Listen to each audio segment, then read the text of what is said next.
All right, so it's still a very beautiful evening here, and we are live on CRBC TV Calabar. This is the Weekend in Politics, your number one political show on CRBC TV. My name is Joseph Iya. Now, on the 1st of August, 2024, some Nigerians, came out to say they would be protesting, and went with the hashtag "End Bad Governance." Remember, 4 years ago, the hashtag was End SARS, and now we're seeing a different, hashtag that the protesters are using. And today happens to be the 4th day of the protest. So far, a lot of states are being hit. We have Borno, we have Jigawa, we have Kano.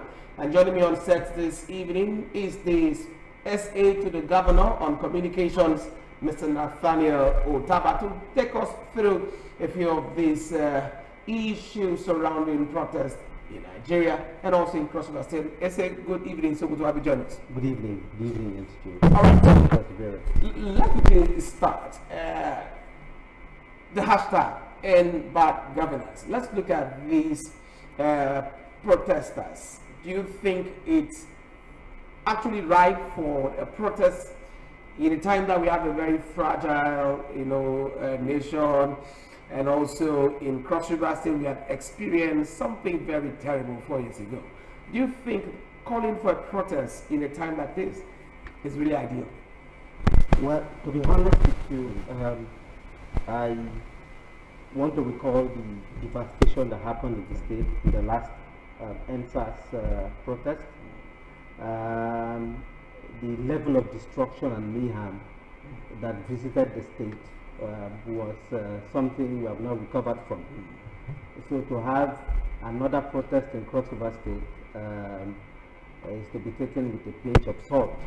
Having said that, we have witnessed some level of destructions in states like Kano and in Kaduna, of course. But if you notice, you will see that in Cross River State there has not been any protest whatsoever, and that has been as a result of what the present administration is doing in the state. Mm-hmm. Okay, now we like what we saw during the NSAS. It started as a peaceful protest, but at the end of the day, it derailed from the vision of those who wanted it and went into something very destructive. Now, let us look at this. Fine and good. Protest is a constitutional right of every citizen. But at what point can we say it will surely be hijacked by hoodlums, enemies of the state? Well, you find out that, as somebody said earlier, that there are indices at which these protesters took to the street, and that has been the issue of hunger. Hunger has been the paramount issue for which citizens are asking government, to also try to look upon and try to make it easier on the populace. Having said that, in a protest, in an organized protest like the one presently, the federal government has said it is okay for people to come out to protest. It is normal for people to come out to protest. When people are, by the constitution, are allowed to come out and say their grievances in a protest, in a peaceful protest. But when you allow for forces, forces that are anti-government, especially the ones that lost election in the last election, who by way of trying to get back at government will sponsor talks to come take over this protest. That is where government is saying, please, we should be careful. That's why government is advising that as a matter of urgency, dialogue should be taken rather than going on protest. I mean, it is okay to have protested for the last 3 days. I think it's time for the dialogue to take place. The president has just given a speech and is very ready, to engage the youth in a dialogue so they can come to terms with the request being made. Okay. Now, Mr. President made a broadcast, talking to Nigerians, and before this time, our own governor, Senator Chris Bassey, had addressed the state, on Wednesday, the last day in July. So I'd like you to pick out a few indices, of his speech, because as a communication boss, you've been privy to. So what were those key takeaways from the speech of His Excellency that made Cross Riverians, to see reasons with him not to contest, not to protest? Okay, from assumption of office, when the governor took over as assumption, on the same day he took over was the same day subsidy was removed. As a man who has a background of touching lives, immediately what he did was to make a support of 10,000 naira monthly to all civil servants and pensioners. That ran for 6 months. He followed that up by provision of rice, which was distributed across the state to all sectors. After that, the governor now flagged off a medical palliative, to sort out the issues of health in the state. That medical palliative allowed for free consultation, free treatment. It allows for free antenatal care and delivery of pregnant women across the state. And that was very far-reaching. The governor also in the speech today also highlighted the issue of the burden of the wide registration of resident students in the state.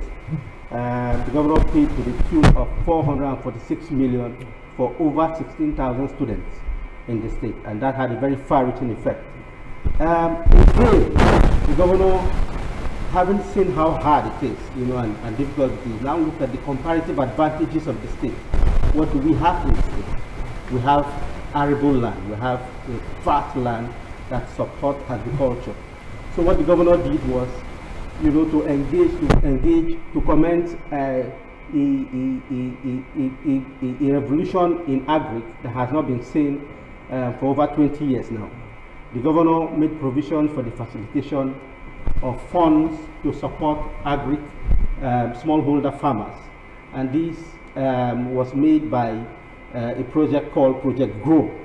That Project Grow is a private sector driven credit scheme, which allows for farmers, smallholder farmers, including youths and women, to access these funds, and open up farms. That project Grow also enhances the off-takers that come by the products. For instance, if I get access to these funds and open a 5-hectare rice farm, for instance, there are off-takers that are ready to buy off the rice paddy, and this also includes cassava farms and the rest of them. The governor also looked at the state. We have a multi-million-dollar company in the state, and that's the flour mill. The flour mill annually gets grains to the tune of 126 metric tons. If you equate that to the naira, that's about 100 billion to 80 billion. But Cross River State has never taken advantage of this. We have not. So what has the governor done? The governor has set up this Project Grow to allow people to grow maize and wheat, so they can supply, to this firm. Imagine if half of that amount is being supplied by the state. Imagine the amount in the hands of the people. So this and many more are what the governor has done. Apart from that, looking at where the state was, you can see where the governor is going. Everybody has seen what the governor has done. If you look at the streets of Calabar today, which were dark, which the roads were dilapidated and potholes everywhere, you see the interventions which has been done in all of these roads. There is visible development in the state. Assets in the state which were abandoned and destroyed are all being renovated, and you can see how far it is going. So Perseverance have seen what the governor is doing, and that is the reason why they are in support of the governor. Nobody wants to come and go to the street to protest, seeing where the governor is going. there is a light in the tunnel. People can see the direction of the governor, and people can see what he is doing.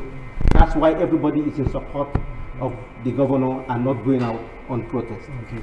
Oh, very good indeed. And let's quickly look at, because while you were talking, you made mention of the pensioners.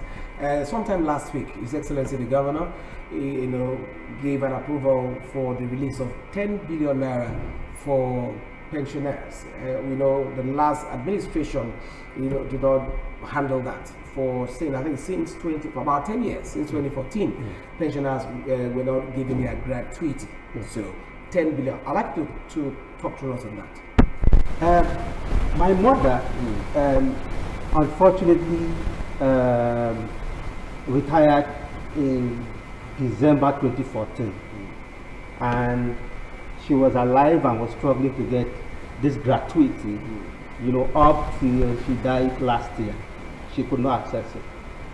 You have instances, you have people of that category that had passed on, waiting after working for 35 years and investing all of their time to government, and they came out from government and could not access this gratuity. The governor, whose career in politics has always been service to humanity. When he came on board, he now saw that the gratuity backlog was over for 10 years ago. When he sat down and found out what the figures were, he found out that the total figures to clear out the entire backlog of gratuity was over 20 billion. And that was a humongous figure. So the governor sat down and set up a strategy. And they've been working over time trying to see how they can access funds to try to clear this backlog. Gladly, just like you mentioned, 2 weeks ago, the modalities had been set, and 10 billion has been acquired. As I speak to you, the first batch that's going to be paid is from the 30 billion, and verification exercises are going to commence very soon. That is just one part of what the governor is doing in trying to ensure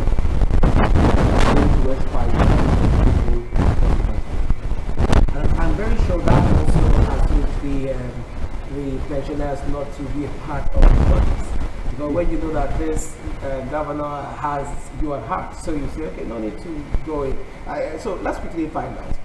We saw a huge difference in 2020 during the EndSARS. We saw that there was a security lacuna. The breakdown of public and private properties, was huge. It as if the security architecture in the state was not that strong. But 4 years after, what we saw last week, His Excellency had a security meeting. Now, I'd like you to talk to us about his dependence, his dependence on the security architecture in Cross River State, because we saw that the security guys were up and running all through, and to ensure that there was no protest in the state. Yes, thank you very much for that question. Up until His Excellency and River in 2023, last year, you will agree with me that Calabar was a hub for kidnapping. There were various kinds of crimes perpetuated at all zones. In the Calabar metropolis, you had kidnappings almost every week. There were kidnappings. You had kidnappings happening towards the Biase axis. When His Excellency came on board, he did a total overhaul of the security architecture of the state. And within 6 months, we saw that the security situation in the state had turned around. The governor, with interfacing with Mr. President, got for the first time a naval ship to mount at the axis, at the Calabar Sea axis, and that brought plenty of tranquility. The governor has been working very closely with the security architectures in the state, and so far so good. So far where we are now, we can beat our hands in our chest to say yes, Calabar is back to the Calabar we used to know, the peaceful Calabar which everyone sought for, and that is also part of one of the small things. I call it small things because the governor has so much which he is doing currently. These are part of the measures which the governor is taking to restore the city back and to bring good governance back to the people. So, SAA Communications, sometime last week, His Excellency was at the SEMA warehouse, and indeed, I was also privileged to be there. We noticed that Cross River State is one of those states that was able to share palliatives to a lot of homes. So, I'd like you to talk to us on that. In the last 2 weeks, the state government through SEMA has been distributing rights across the state. There is no ward, there's no village in Cross River State presently that has not gotten that right. As they arrive, the governor gives the directive that these rights should be distributed across the state, and that distribution has been ongoing up till the eve of the date of the process. After the rights was shared, the governor, in his wisdom, went to the warehouse to ensure, he went there to ensure that there was no grain of rice left in the warehouse. And when the governor arrived there was not a grain of rice left. The entire rice that came to the state had been distributed to the people. Now, we still have rice that are still coming in. By next week, there's going to be another tranche of rice coming in, and it is going to be distributed accordingly. If you look at the state, if you look at Cross River State, for instance, you will notice that for everything that government does, it is about the people. So for everything that came to Cross River State, it went to the people. I give you an instance of what happened in Edo State, where people went and broke into a warehouse where they found rice. These are the kind of things that Prince will always guard against. He is always at the top of it. Once it comes, and it's for the people. Because this government, as you have said, is people first. And it has always been about the people, touching lives. So this rice that came went directly to the people, and it has been distributed accordingly. Okay. Okay, now let's look at today, His Excellency Mr. President, while addressing Nigerians, called for dialogue. He said, I've heard you loud and clear. And back home here, let us also talk to our own. Let us get to know that, look, it's better to have a dialogue than confrontation. So, SAA Communications, I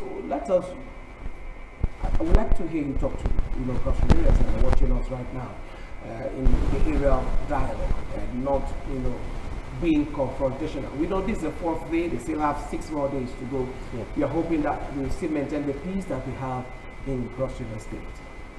Yes, it is the youths that are actually on the street. For the youth of Cross River State, I think they have seen the direction. I want to speak to you. I know there are probably some little issues that hasn't been addressed. There are channels for engagement, channels, for discussion. I want to advise in the state to follow every channel. The governor you have in place is a governor that listens, a governor that once you whisper to him, he takes action.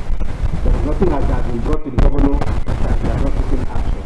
Whatever the issue is, the governor is waiting and is very eager to hear the complaints. And the governor is ready, very ready to solve every issue that is brought before him. I want to advise the youth of Cross River to continue to be peaceful and to continue to support government.